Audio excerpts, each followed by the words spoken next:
kenapa sih kita ini banyak mengalami hambatan dan tantangan ketika ingin melakukan perubahan? Kenapa?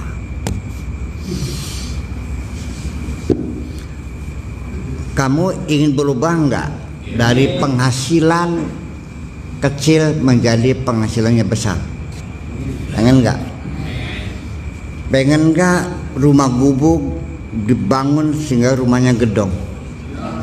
Kendaraannya ternyata di hotel kira-kira bisa jalan sendiri. Yang tadinya roda 2, pengen kan? Pengen kan? Kamu juga belajar pengen pinter kan? Tapi kenapa sulit banget berubah nih? Ada apa sebetulnya? Ya, makin hari makin terpuruk. Dari mulai umat Islam diserbu oleh Genghis Khan, ya kan? Pada abad ke-12 habis semuanya peradaban, dia berangus semuanya, dan sampai sekarang terjun bebas, dan kita belum pernah bangkit lagi. Padahal seruan perjuangan berulang-ulang. Ya, sampai seorang presiden yang melakukan pembaruan dalam Islam seperti Presiden Tunisia Bourguiba dengan kekuasaannya, ya tetap dikapir-kapiri juga kok. Nah ya, kenapa? Itu secara luasnya. Secara pribadi juga sama. Banyak nggak yang ngaji mah ya rajin lah, tapi kok kenapa sih nggak pinter-pinter, angger goblok bae. Iya, ya kan non. Nah, itulah salah satu hambatannya. Jadi gini, kesulitan orang untuk diajak maju ini, diajak berubah ini, satu sebabnya itu terlalu banyak alasan. Nanti saya uraikan. Terlalu banyak alasan. Ada rokayane, ada mungbaene, ada hanya saja, ada namun demikian, akan tetapi, apalagi? Ya, banyak alasan lah. Terus semuanya satu. Ya, dari alasan semacam itu, pertama, kita selalu tidak termotivasi untuk berubah, untuk meningkatkan kualitas, untuk melakukan perbaikan-perbaikan. Salah satunya itu komplain kita. Yang disalahkan adalah situasi dan kondisi yang ada di sekitar kita. Kita mengatakannya kondisinya belum memungkinkan. Kunyuk kan? Dari mana? Kalau Anda menunggu kondisi, kapan berubahnya? Daripada kita menunggu kondisi baik, ya kita kondisikan saja sekarang. Kok gimana lagi? Daripada kita nunggu matang berbulan-bulan, ya langsung dikarbit aja biar cepat matang. Ya, dan kondisi yang terjadi kemudian juga belum tentu akan berpihak kepada kepentingan Anda kok. Ya. Ketika kita nunggu situasi baik, kapan baiknya? Sama kayak tukang tempur, nunggunya harga bagus. Ternyata pemerintah impor beras, bangkrut loh. Iya, kita kondisikan aja dulu baiknya. Jadi itu salah satu yang menyebabkan kita menjadi orang kesulitan tuh, banyak alasan. Pertama alasannya adalah kondisional, alasan situasional. Ya kapan? Nah itulah jadi menunggu-nunggu, akhirnya tidak bergerak. Ya akhirnya bleger bae. Nunggu apa lagi? Ya situasinya belum memungkinkan. Ya kapan memungkinkannya? Ya nanti tunggu. Ya akhirnya sampai mati. Ya tidak ada perubahan. Jadi ya di sini harus ada keberanian kita, bukan hanya menunggu situasi, tapi kita membangun satu situasi. Jangan menunggu kondisi, kita kondisikan saja langsung gimana caranya.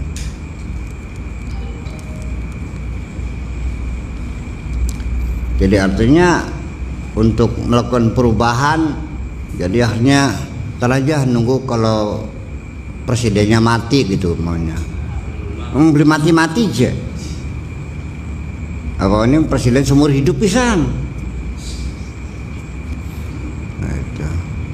Ya, tapi setelah Spring Arab itu kan akhirnya kan nggak nunggu kematian Saddam Hussein, nggak nunggu kematian Gaddafi, nggak nunggu kematian Husni Mubarak kan akhirnya kan ya itu sendiri juga. Ya kenapa? Karena kita sendiri terlalu banyak perhitungan akhirnya ya nggak matang-matang. Yang penting inilah, mulai saja dengan langkah untuk berubah itu sekecil apapun. Coba. Ya. Yang kedua yaitu kita kadang-kadang terlalu pesimistis, sepertinya putus harapan ya, kayaknya nggak mungkin kita begitu tuh. Saya sebetulnya begini, ketika saya bercita-cita ingin belajar di luar negeri juga orang sekitar saya mencibirkan mulut kan, ya nggak mungkin loh. Tapi saya kan yakin aja. Allah kan inama amru idza arada syai'an an yaqula lahu kun fayakun. Urusan. Saya merapat sekarang juga enggak. Ya. Angel awite. Artinya dasarnya apa? Mana?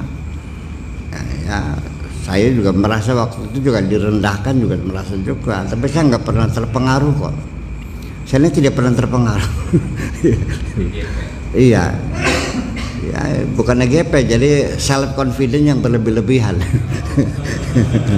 Iya, ya gede rasa lah namanya waktu itu. Nggak apa-apa, saya mau belajar ke Mesir itu mau mana? Ya cuek aja. Nah, seperti begini,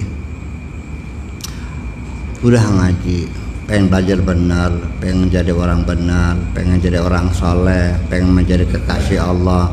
Saya ceritakan Rabil Adawiyah, ceritakan Dun Al-Masri, kita ceritakan Abul Hasan Al-Saduli, kita ceritakan wajah kita. Apa ujungnya? Ya itu kan bukan makom saya. Nah, begitu saya contoh Siti Maryam, ya kan gitu. Apalagi ya, Siti Maryam, Nabi Zakaria, Nabi Musa, Nabi cerita-cerita Al-Quran saya kemukakan semua itu sebenarnya mungkin terjadi dan kamu juga bisa. Alasannya apa? Itu kan bukan makom saya. Ini yang menyebabkan orang jadi tidak berani melangkah karena sudah membatasi dirinya sendiri. Itu bukan makom saya. Ya, sudah selesai. Kalau sudah mengatakan bukan makom saya, berarti kamu mematok harga dirimu sendiri segitu dah. Jadi niat berubahnya itu ternyata ya hanya angan-angan aja sebetulnya. Ya awang-awang. Ya kenapa? Ya karena tidak berani melangkah. Saya tidak mungkin akan seperti itu. Begini aja, yakinlah. Tahu Rockefeller? Tahu Onassis, tahu Hwang, orang-orang kaya di Amerika yang uangnya nggak tahu berapa miliar dolar tuh. Iya.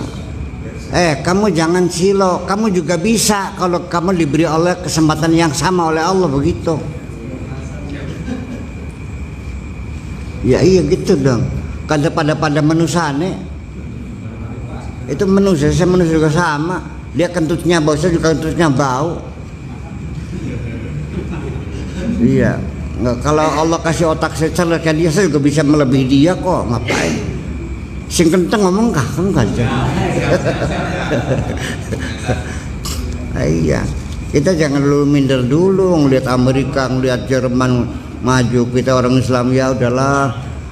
Adunya sijinul mukminin wa jannatul kafirin. Ya ini kan penjara kita. Gimana ya? Jadi itu jangan kita keburu sebelum maju perang sudah mengibarkan bendera putih.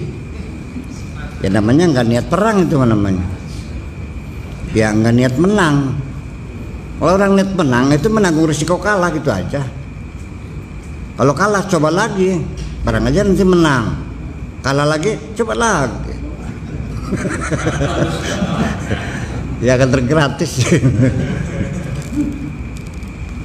Ini yang perlu dibangun, semangat seperti ini nih perlu dibangun. Napasnya meledri aja gimana sih?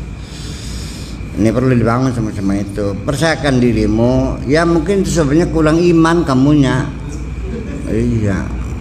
Jadi sehingga rasa rendah hati kamu itu yang melihat Allah juga terbatas juga seperti kamu juga.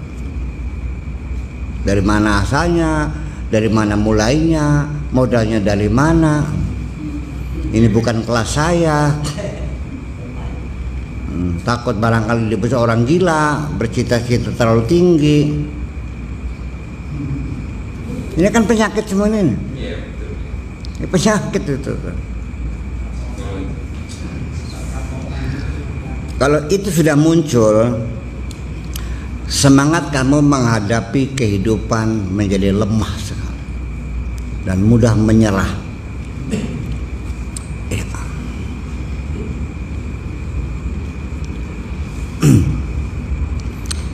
Pak Edi nggak usah kecil hati. Saya bisa lebih kaya dari Lim Suliong. Iya, saya bisa lebih hebat dari Rahmat Riyadi ya. Muhtar Riyadi. Iya, Lipo Group. Sekarangnya James Riyadi. Iya. Kecil cuma. Saya bisa bikin bank 30 di negeri ini. Kader gang ngayal ku bebas oleh. Kok takut banget sih. Ya sebelum bisa bikin bank ya yang penting bank bing bang beding.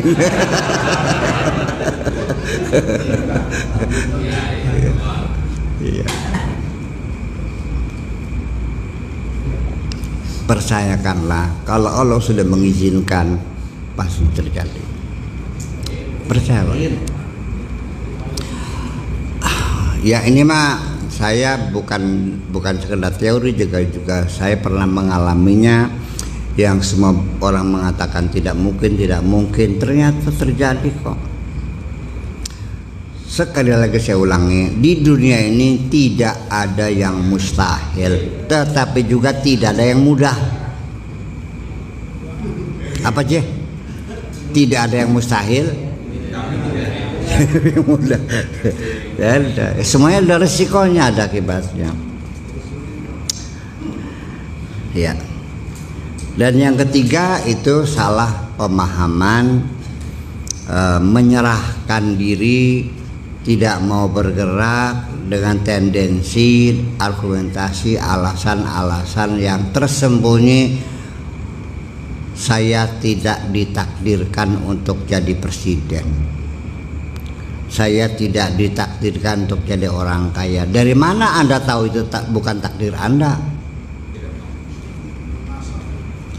Jangan menggunakan takdir itu sebagai perisai untuk menutupi kegagalanmu itu. Kita tidak tahu takdir Tuhan seperti apa kecuali sudah terjadi.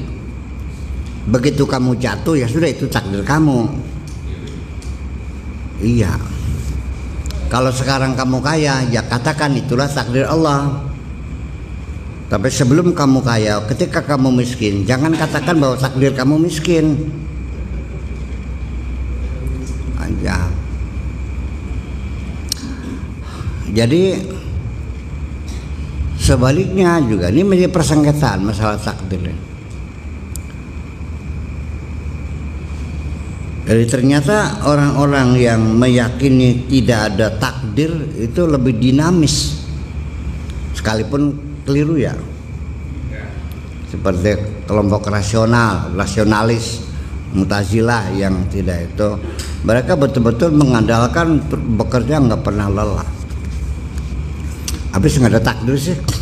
Allah mah hanya mengawasi aja kok. Kita yang berbuat, kita yang menentukan, kita yang menilai, kita mengevaluasi, kita yang meningkatkan. Allah hanya kalau bagus dibayar bagus, kalau jelek dibayar hukuman, gitu aja kok.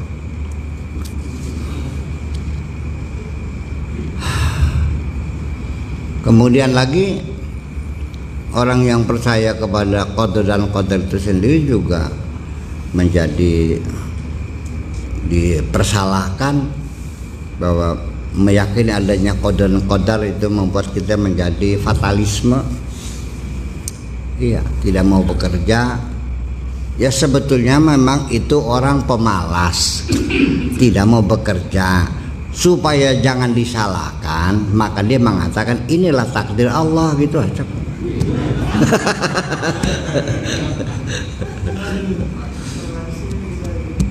Iya, jadi jangan salah paham. Jadi takdir itu qadar hanya dijadikan alat untuk menutupi kemalasan kita. Dan masyarakat juga dapat dikelabui gitu, sehingga tidak bisa membedakan antara orang malas dengan orang tawakal. Yang pemalas ya tiap hari makan tidur maksudnya. Ya Allah, orangku sabar banget. Di mana sabarnya? Setiap hari tidur aja yang cari duit istrinya. Sedina-dina dijajarin yang rabine. Kak, ada uangnya nggak kak? Kata istrinya. Habis neng, 2.000 ya. Nanti 2.000-nya sore aja dah. Sampai rokok juga, ini 2 batang aja. Ini buat satu habis makan, ini buat pakai waktu berak. Iya, pemalas. Uang ada juga nggak bergerak, untuk apa ya nggak tahu ya, pakai ya dihabisin aja. Orang tuanya mati, menikah musyawarah 100 hektar, lu udah habis, jual lagi. Kalau 2-3 tahun jual lagi, 1 hektar lagi kan, makan nganggur gitu, dijual ya habis. Ke sawah nggak mau, apa nggak mau? Banyak kayak begitu. Ya itu kan menghabisin harta warisan orang tua. Belum mati hartanya sudah habis. Banyak kok. Ya gimana? Ya mati pikirnya. Naudzubillah ya, jangan mati pikir masyarakat. Bener. Nggak ada himmat tuh, nggak ada cita-cita, nggak ada. Ya us. Ya. Jadi hendaknya kita mengatakan ini takdir Allah setelah kita bekerja optimal dan hasilnya final ya sudah. Nah, ketika kita mengatakan ini takdir itu bukan untuk membenarkan kegagalanmu, tapi menerima ketentuan Allah dan tidak mematikan untuk kamu bangkit kembali, mencoba lagi. Ya, untuk apa? Untuk merubah takdir Allah, kan begitu. Iya. Sebab kita tidak tahu apa yang Allah takdirkan. Allah menakdirkan kamu mengalami gagal 10 kali, yang 11 kali kamu baru berhasil, itu takdirnya. Tahu nggak begitu? Nggak tahu kan? Ya makanya coba lagi aja dulu. Barangkali yang 11 kalinya kamu berhasil. Jangan terus menyerah. Jadi takdir itu adalah bukan sebagai keputusan untuk menyerah. Jangan pernah menyerah, gitu aja. Ya, jadi gimana? Ya barangkali takdir Allahnya lain, bukan ini. Ya kan gitu. Barangkali ini sementara saja. Barangkali kegagalan saya ini untuk ditempa, untuk dididik supaya nanti saya setelah kaya jadi kokoh. Ya gitu dong. Sebab biasanya orang kalau banyak kegagalan, banyak kesulitan, kan membangun kepribadiannya kokoh. Ya nanti kalaupun dia jadi kaya raya kan tidak sewenang-wenang, tidak dihambur-hamburkan kan gitu. Baru akhirnya kan hartanya berkah. Ya karena Lain dengan orang yang memang dari lahir udah kaya raya, orang tuanya kaya macam, itulah akhirnya hidupnya juga hartanya untuk kemaksiatan. Percaya nggak? Iya. Orang yang kerja keras, ya siang malam bekerja, ngerasa capeknya itu, dia pasti menggunakan uang dengan penuh hati-hati. Iya. Kalau uang orang kaya karena menang lotre pasti dihambur-hamburin, betul nggak? Akhirnya malah menghabiskan uangnya semuanya. Juga dapat lotre 1 miliar, akhirnya sampai rumahnya habis semuanya buat foya-foya, malah buat masang lagi habis lagi.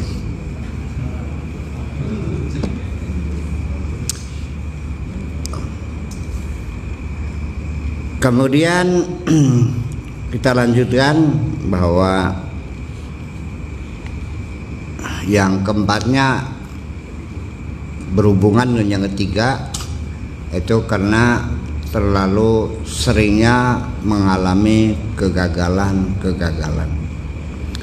Jadi pengalaman pahit dan menyakitkan yang pernah kita alami juga sangat mungkin sekali membuat kita jadi putus asa, tidak ada semangat, berulang-ulang 10 kali gagal lagi, ya udahlah, nggak usah lagi, ketipu lagi, lama-lama dah capek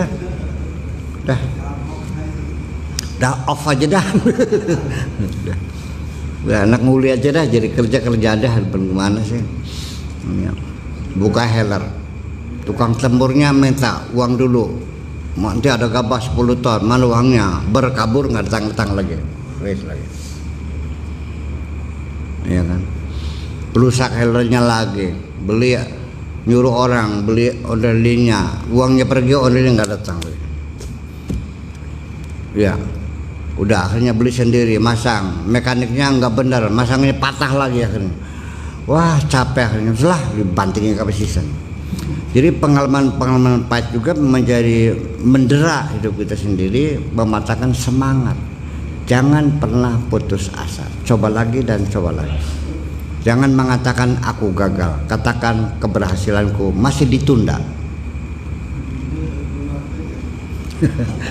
Ya kurang lebih begitulah kira-kira. Ini perlu diingatkan ini.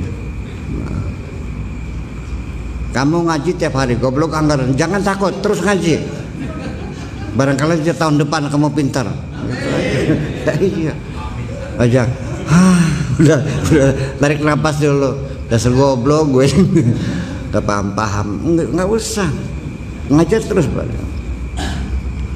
Ya, nggak tahu, nggak ngerti nanya gitu. Kalau perlu dihafalin, dicatat, diingat. Itu. Sebab ilmu yang kita belajarkan ini saya kan ingin diinterpretasikan di ilmu yang saya ajarkan itu yang sifatnya aplikatif ya, artinya yang bisa kamu manfaatkan, bukan hanya teori haram hal yang nggak tahu lah akhirnya lah. Iya. TV haram ya, bagaimana haramnya orang punya TV semua aja. Kalau gitu neraka semua dong. Internet haram, TV haram, HP haram, musik haram. Ya orang semua memusik senang semuanya. Kecenderungan manusia, fitrah manusia berikan suara yang enak, diharam-haramkannya berarti mereka dosa semua.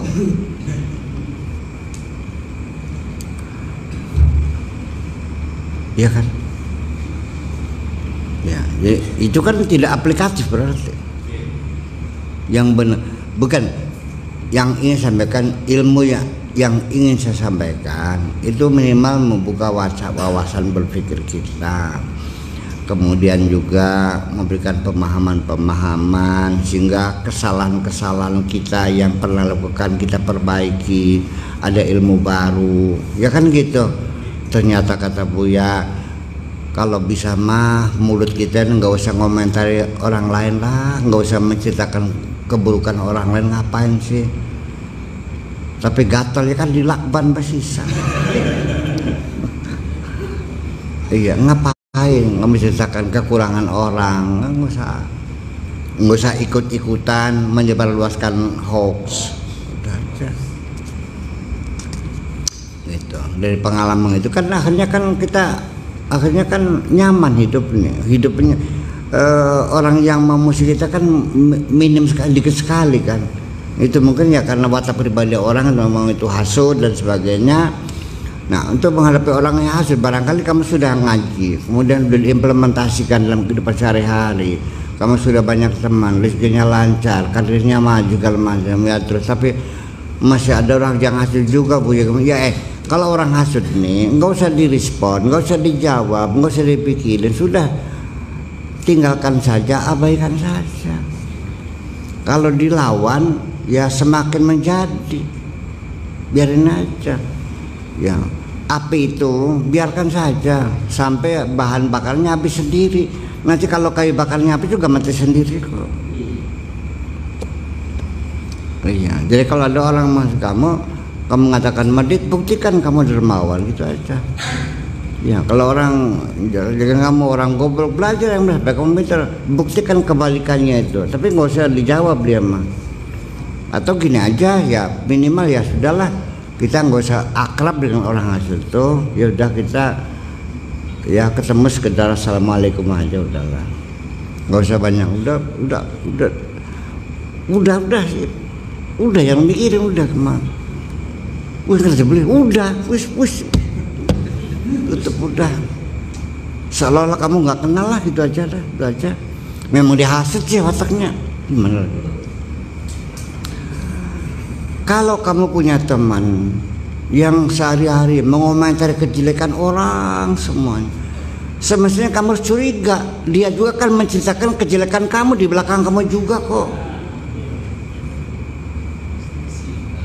iya kan? Ya udah.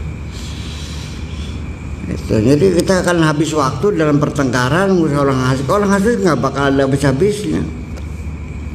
Kalau orang hasud tuh, kalau kamu kena susah dia seneng, kalau kamu dapat rezeki dia susah.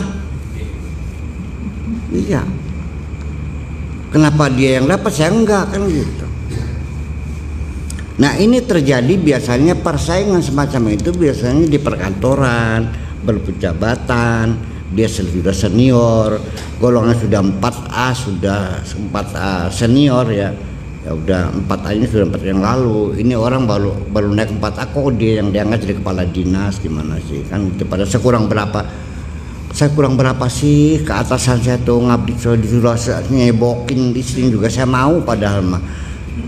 Pernah dengar gak keluhan pegawai begitu? Ya itulah kerjaan, kecewa kan. Jadi begini, daripada kita menyalahkan orang lain, mengatakan pemimpin yang nggak adil, coba dikoreksi. Ada pasti ada kekurangan. Ya artinya atasan Anda kurang memperhatikan kamu, sebabnya apa? Ya mungkin ada kekurangan juga. Ya memang begitu. Jadi ya serba sulit sih kadang-kadang. Kamu benar, ngomongnya benar, malah nggak populer, nggak diperhatikan. Ya karena kamunya benar, kamu menjadi orang normal ya yang nggak diperhatikan. Begitu kamu sekali ngomong salah, mulai diperhatikan. Ya sering-sering salah ngomong sekarang. Guyon mana lu kan mah. Jangan. Kalau saya mau ambil ketawa berarti guyon mana itu. Juga beneran. Iya. Oke, setelah itu apalagi ya, ketika Anda mulai putus asa, tidak ada keinginan untuk melakukan perubahan, untuk meningkatkan kualitas hidup, itu salah satunya karena Anda pernah merasakan dikorbankan oleh orang lain. Ya, saya ini korban. Saya hampir tiap hari di sini nih ya orang curhat nih ya, salah satu itu saya ini dikorbankan, dipindahkan ke Palangkaraya, dipindahkan ke Papua, dipindahkan kan begitu kan. Saya kurang salah berapa, saya mencuri tidak, saya juga kerja tiap hari on time, kurang berapa lagi kayak itu. Ini ada pihak lain yang kasak kusuk. Jadi karena seringkali Anda merasakan dirinya sebagai orang yang telah dikorbankan oleh masyarakat Anda, sejak itu Anda menjadi membenci lingkungan Anda sendiri. Iya. Kalaupun Anda ingin melakukan perubahan, biasanya Anda lakukan secara radikal nanti. Iya. Jadi pembalasan dendam. Iya, dikorbankan oleh masyarakatnya, dikorbankan oleh keluarganya, dikorbankan oleh negaranya, dikorbankan oleh organisasinya, yang disebut dengan kambing hitam.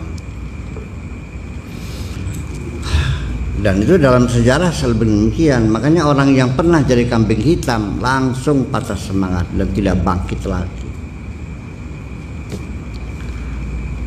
Nah, ketika itu kemana? Kita kembali kepada akidah yang benar. Jangan menyalahkan atasanmu yang mengkambing hitamkan kamu. Jangan mengatakan organisasimu telah mengorbankan kamu. Katakan ini adalah ketentuan Allah, ya Allah, aku terima apapun ujian pada diriku. Ya, silakan engkau aku jatuhkan, engkau aku bangkitkan, engkau segalanya, tapi aku tetap engkau maha baik. Innaka tu'izzu man tasha wa tudhillu man tasha, tapi biyadikal khair. Aku yakin engkau sangat baik. Gitu loh. Surat apa pun? Ayat apa pun? Non? Iya, biyadikal khair. Itu artinya biyadikal khair. Sekalipun engkau berkuasa mutlak apa saja kamu bisa, tapi aku tetap yakin engkau sangat baik. Kita coba lagi, ya sudahlah. Oke, pindah, kamu ditugaskan ke Aceh ke sana. Ya udah, akhirnya anak-anak sekolah pindah semuanya, cari rumah. Walah, susah banget. Padahal gajinya cuma 3 juta sebulan tuh. Karena belum mampu, akhirnya berpisah istri di sini, kami ke sana, pulangnya kadang-kadang 6 bulan sekali, dijalani sabar. Ya kan gitu. Sampai kadang-kadang ada yang akhirnya minta keluar, minta pensiun di ini kok. Banyak nggak? Iya. Mainlah, capek ngurus. Dapatnya nggak seberapa. Iya. Kayak apa dendamnya kepada teman-teman sekantor? Apa bilangnya? Carmuk semua itu tuh. Penjilat semuanya tuh. Gitu. Karena dia merasa dia bukan penjilat gitu. Ya, tapi ya dalam realitanya memang ada benarnya. Memang kadang-kadang atasan tuh lebih senang dijilat. Ada kan? Iya. Jadi gini aja lah, barangkali kamu jadi atasan. Kadang-kadang banyak orang-orang yang munafik gitu, mempergunjingkan dirimu di belakang kamu, tapi ketika dia berdiri di hadapanmu, dia sanjung-sanjung kamu setinggi langit. Pembohong semua. Jangan kau percaya mereka, jangan terbuai dengan mereka. Itu semuanya adalah orang-orang munafik. Di sekitar kita selalu ada makhluk-makhluk seperti itu. Malah Anda lebih baik bergaul dengan teman-teman yang secara terbuka berani menegur kesalahan Anda.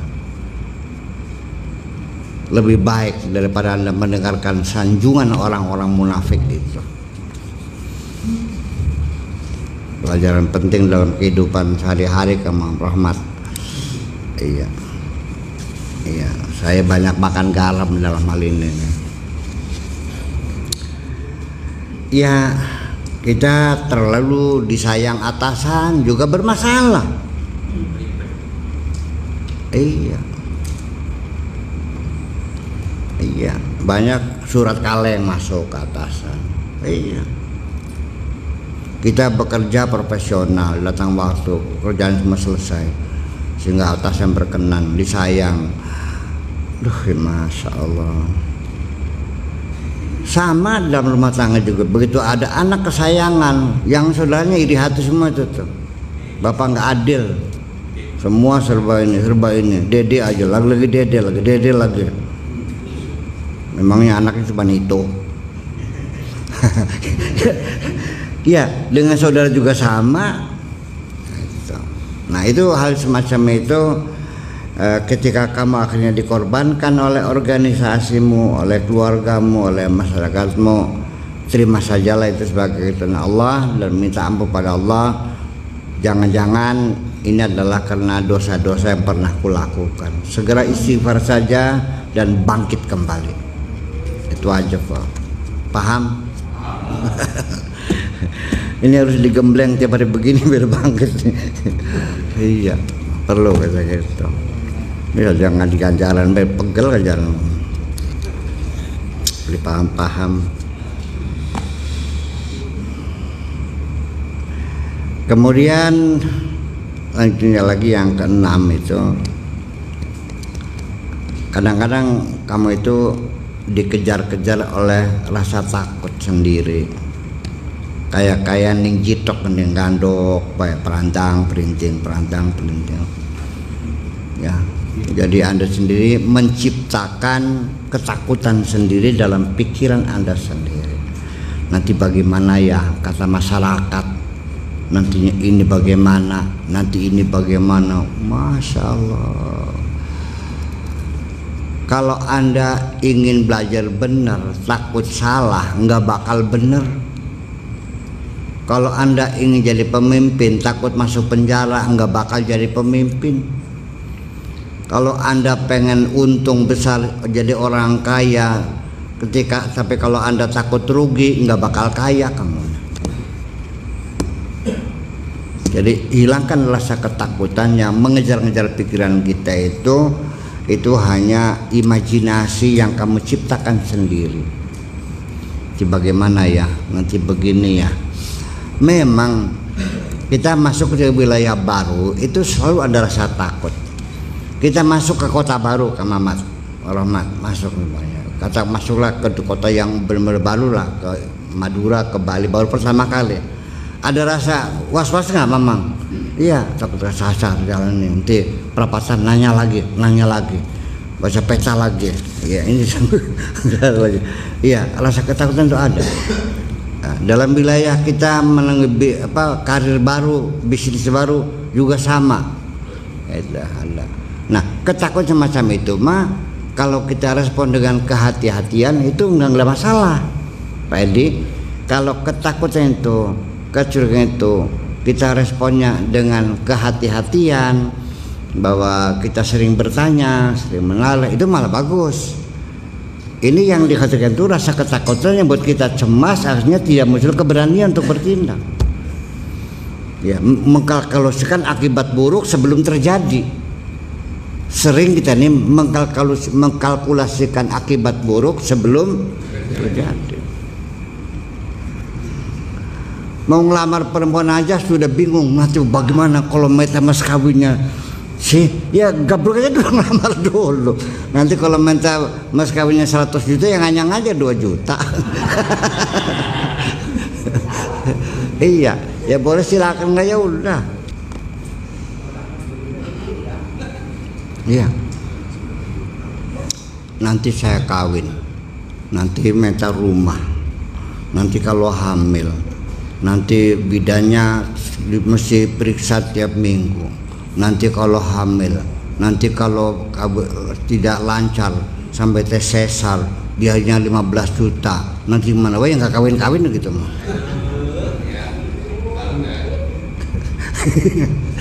Jadi begini, hidup ini mesti ada avanturirnya juga sih, jangan terlalu diformalkan dulu.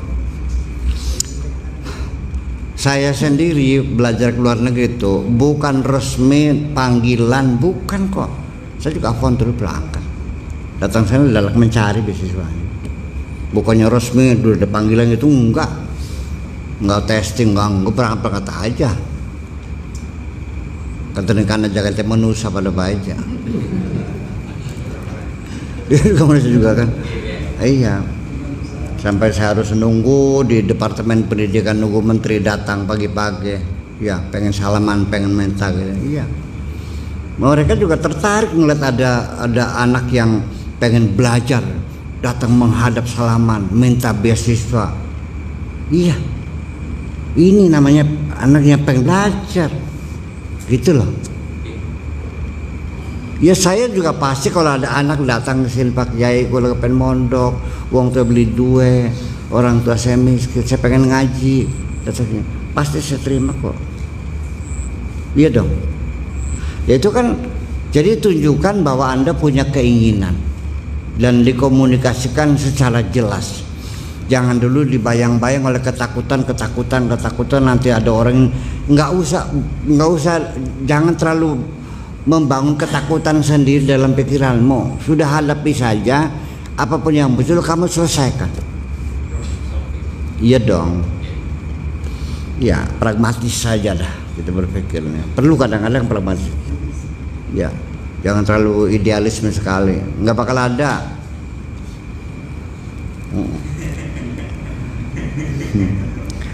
Ya itulah seperti itu. Jadi rasa takut yang mencekam, bahkan sampai kadang-kadang berkelanjutan sampai akhirnya menjadi fobia, lalu akhirnya masuk WC sendirian juga takut, kalau tidur lampu dimatikan juga takut, lama-lama keluar rumah takut, akhirnya di kamar aja 8 bulan gak keluar-keluar sampai kulitnya putih semua, ngulung sumisnya.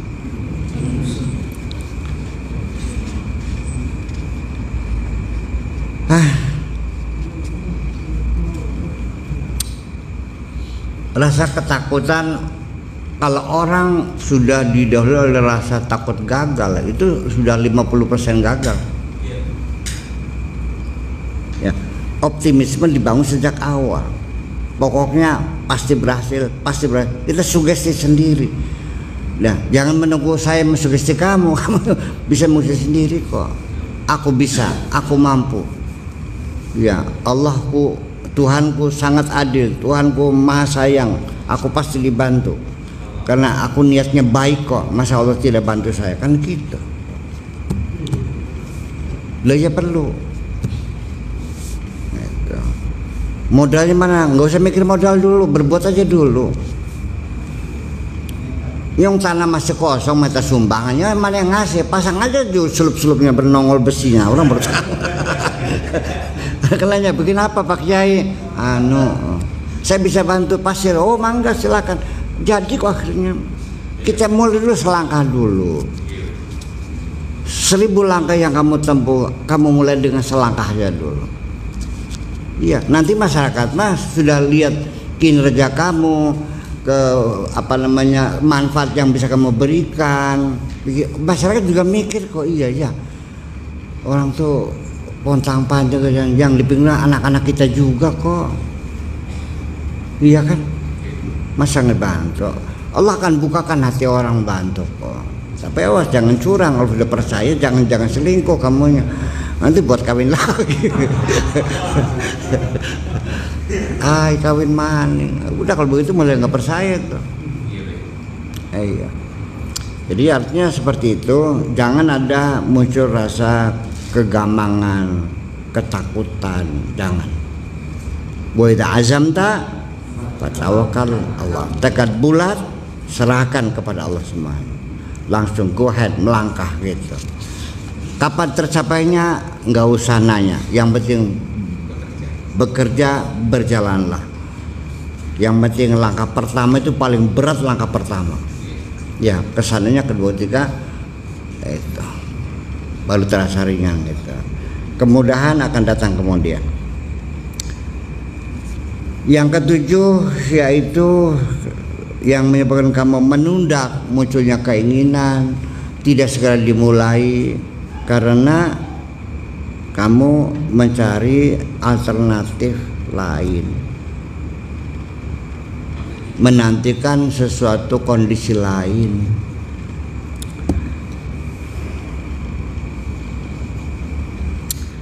Nah artinya engkau bakal akan saya mulai nanti kalau saya sudah punya sawah 4 hektar, sudah punya rumah, ya sama jangan dengan niat itu mah.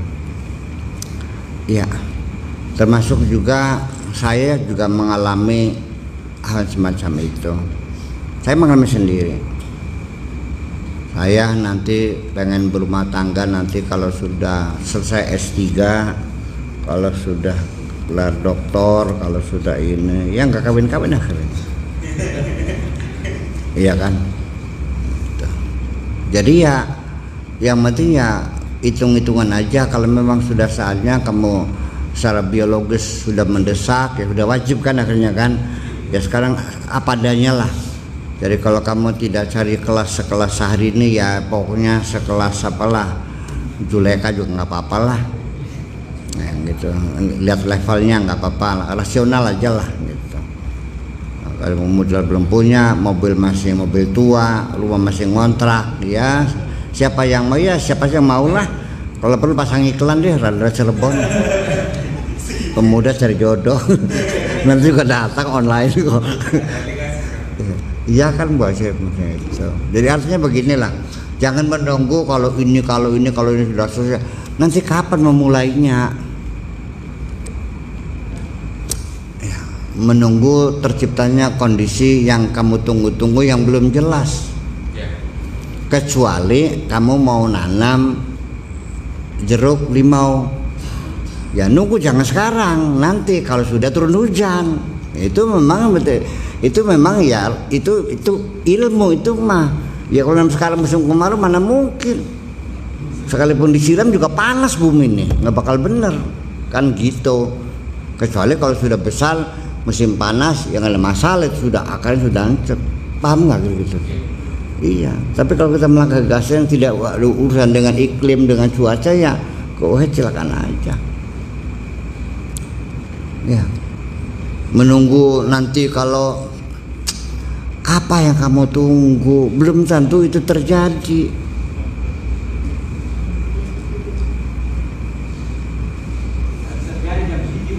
Konon kini jam pira kini ke jam siji.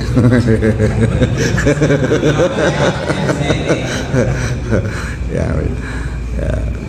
Dan nanti kita lanjutkan lagi. Yang penting kesimpulannya, jangan menunggu kondisi lain, situasi lain, menunggu persyaratan sudah terpenuhi, akhirnya kamu tidak melangkah juga. Jadi sekarang apa yang bisa kamu lakukan hari ini, kamu lakukan untuk melakukan perubahan. Iya, jadi keputusan perlu segera, jangan ditunda, karena bagaimanapun kita tidak bisa dihindari, kita dimakan usia juga. Iya dong, gagasan sekarang, laksanakan sekarang. Kecuali memang kondisinya sudah tidak memungkinkan untuk dilanjutkan, ditunda tahun depan, gak ada masalah. Tetapi jangan menunggu kondisi, menunggu suasana, menunggu apa yang kamu tunggu belum pasti. Berarti kalau kamu menunggu sesuatu yang tidak mungkin terjadi, berarti sama aja bohong. Iya, saya akan kasih kamu mobil Mercy Baby Band, nanti kalau ada kuda keluar tanduknya, sama aja bohong kan?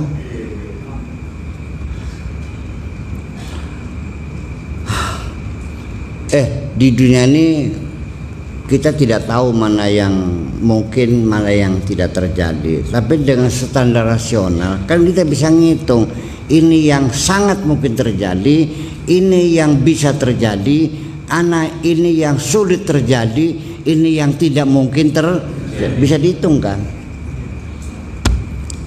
Nah, kalau andainya Pak Edi menjadi konglomerat di Jawa Barat, itu ya artinya tidak mustahil, tapi paling ya agak sulit terjadi, tapi mungkin, bukan mustahil, bukan. Ya kan begitu ya, karena persoalannya kekayaan orang konglomerat itu tidak ada hubungannya dengan keilmuan harus dokter. Dengerin, rezeki dengan ilmu itu berbeda. Tidak ada kaitan bahwa orang kaya harus pintar. Dan tidak ada kepastian dengan ilmu orang bisa mencari harta, enggak juga. Satu hari seorang filosof dipanggil oleh raja. Wahai filosof, ini rakyat saya kasih modal sama 50 jutaan semua per orang nih. Ternyata nggak kaya semua, hanya beberapa orang. Dari 100 orang itu yang kaya hanya 5 orang, yang lainnya bangkrut juga. Iya, padahal mereka berilmu semuanya. Kata sang filosofnya, ya mesti demikian, supaya engkau tahu bahwa rezeki itu yang mendatangkan Allah, bukan ilmu kamu. Kalau iya begitu, maka dosen harus jadi orang kaya, orang pinter aja. Ternyata mahasiswanya pakai baby band, dosennya pakai motor. Di Jogja terjadi, di Jogja dosennya pakai motor tuh, kata motor Lambretta dulu tuh, sing bakal belok berko beli nyelingkuk. Iya, kan berkonya lempeng sama bodi itu. Iya, dosennya pakai motor, muridnya pakai band. Saya di Jakarta juga dulu, saya ngaji ceramah pakai mobil Jimny, Jeep kan gitu. Ya, yang hadirnya majelis taklimnya itu mobilnya mobil mewah semuanya, pakai mobil baby band, mobil BMW, saya pakai itu. Pinter-pinter saya, tapi mereka lebih kaya, nggak ada hubungannya, gitu. Itu saja persoalannya. Jadi dengan demikian dari ulen ini kita bisa menyimpulkan bahwa kamu berpikir rasional, nggak usah mengkaitkan bahwa kamu bisa kaya kalau pinter, nggak ada urusannya. Kadang-kadang orang pinter dulu baru kaya, ada orang kaya dulu baru pinter. Kadang-kadang kaya jalan terus, pinternya enggak. Ada yang pinter terus tapi yang malam ya gitu. Iya, syukur-syukur kedua-duanya ya ilmu nambah. Itu malam ini karena sudah jam 1. Iya. Jadi bagaimana, mengapa sebabnya kita sulit melakukan perubahan adalah tadi yang saya uraikan, nanti dilanjutkan di malam Jumat yang akan datang. Ya, assalamualaikum warahmatullahi wabarakatuh.